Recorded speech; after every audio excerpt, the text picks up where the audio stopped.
Indoor plants are all the rage. Everybody wants one, whether you're living in an apartment, whether you're in a huge home, and it's kind of become part of our lives. There are amazing Facebook pages where people call their plants names.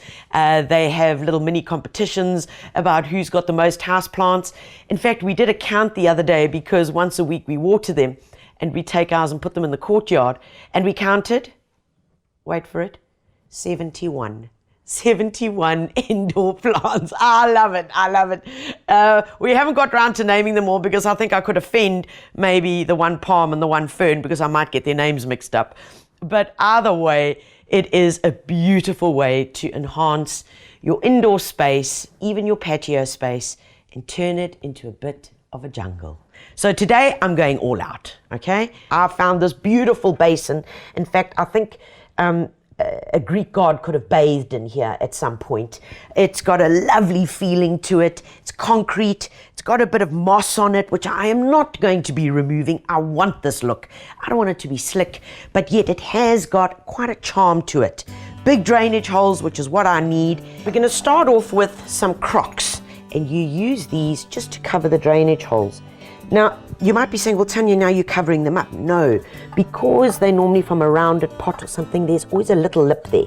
So water can still get through. Remember, we know that terracotta is porous, so any water that sits here will still be able to drain nice and easily. So we're not actually covering the hole. Well, we are, but the water's still able to drain.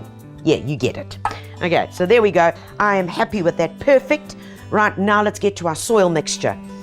In our trusted trug, I'm going to be adding in, for this volume, at least 4 handfuls of organic pellets. Pop that in there. Guys, I'm going to put in at least all of this of my palm peat in. So in terms of ratios, this is what I want you to work with. If you've got a 5-litre bucket of potting soil, you would add 1/5 of palm peat.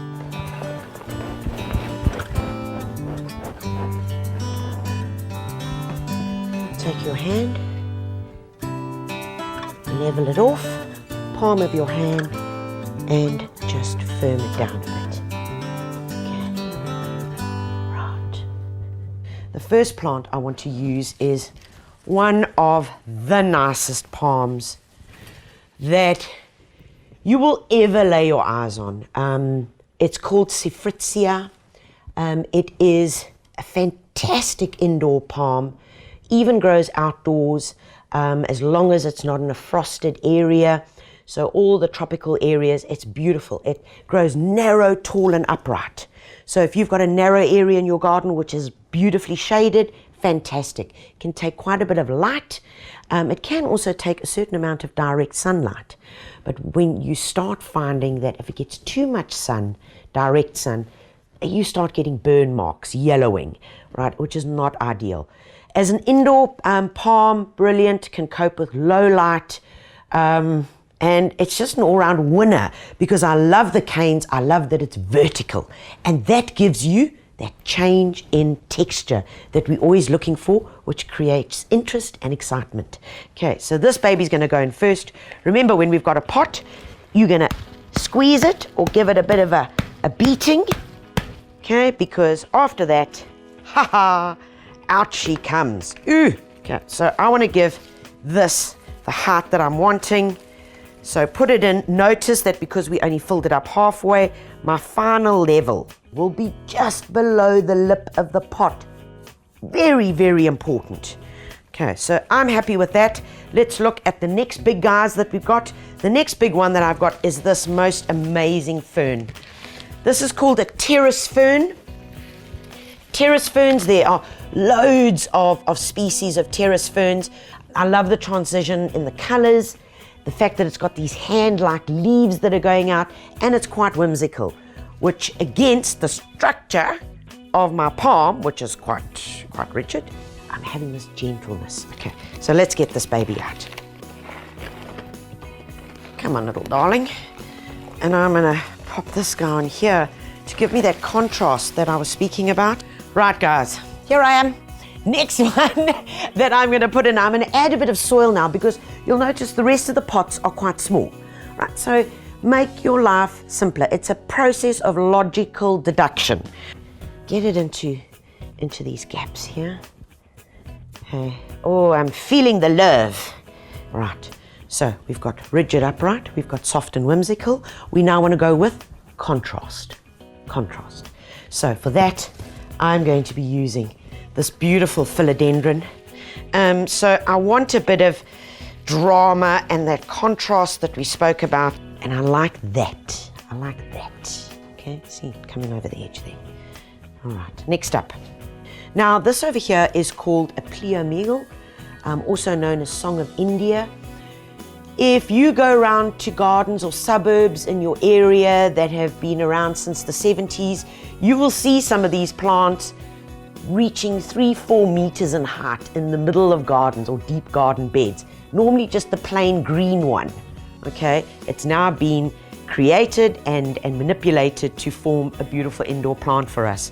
Also very easy to cope with, easy to grow, folks. No need to stress about it, but I know it's going to get tall.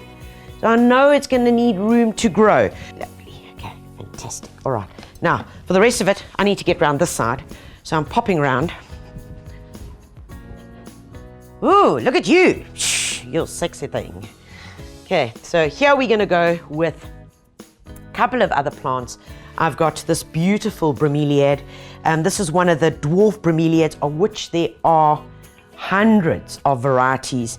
There are collectors that only collect the dwarf miniature varieties. This one is called Donga. I love it because it's low, it's compact, it sends off its little babies, all right, and spectacular, and it's fitting in with that cream look that I'm wanting here. So in goes this little baby. And now I have the option now of putting in this peperomia rotundifolia. There, that looks nice. Or I could put in the philodendron. Now, if I'm going to choose either or, you're going to say, oh, well, Tanya, you've got lots of plants, so it doesn't really matter. But guys, a plant never goes to waste. This plant, whichever one I choose, the other one will simply go into the house and become the next plant as part of the collection. Plant never goes to waste. So, what do you think? No, I'm going with this guy. I'm going with the peperomia because it's subtle, it's beautiful, and it's cascading. All right, and that is going to be lovely. Okay, squeeze, squeeze, squeeze. Out comes this little chappy. In it goes there. Yummy, yummy, yummy. Okay, and now all that's left to do is to fill in with soil over here. Okay, so all I'm going to do is just carry on filling up these little gaps. That should do it. Oh! Ta-da! And there we have it. Man, I'm chuffed with this. I love it, and I love the subtlety of it. I can't wait to put it in this place. I might have to have a garden party.